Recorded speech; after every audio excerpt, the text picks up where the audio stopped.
দেখতে পাচ্ছ ওই যে এখন মাটি টানা হচ্ছে আলুর, মানে আলু না চটিয়েও ওই যে এখন মাটি টানা যায়। তো দেখতে পাচ্ছ এই যে আমাদের সব মুনিশরা এখন মাটি টানছে।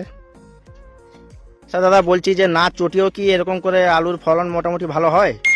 হ্যাঁ অবশ্যই হয়, এটা এখন নতুন পদ্ধতি চলছে, বিনা চটিয়ে ভালো ফলন হয়। এটাতে বিঘাতে প্রায় 120টার মতো আলু হয়।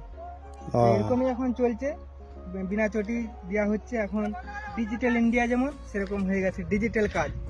তাই আমি বলবো, আগে মানুষকে তো চাইনা বলেই চাল, এখন কাছে বাসমতি, সব এখন উল্টো চলছে। এই দাদা, তোমরা কি এই শুধু আলু মাটি টানতে জানো না কৃষিকাজ মোটামুটি সবকিছু জানো? একটু বলে দাও। দেখো, কৃষিকাজ মোটামুটি আমরা ফুল কাজ কৃষিকাজ জানি, এ টু জেড একদম। বাদাম চটানা, ধান চটানা, আলু মাটি টানা, শশা কুড়া, বিলেতি কুড়া, সর্ষে পেটে করা, পটল কুড়া, কুঁদরি কুড়া, কাল্লা কুড়া, মানে মানে কৃষিকাজ একদম অলরাউন্ডার নাকি? কৃষিকাজ বলতে সব কাজ করি আমরা। এই যে বন্ধুরা দেখলাম, না চটিয়েও কত সুন্দর ভাবে মাটি দিচ্ছে ভাই।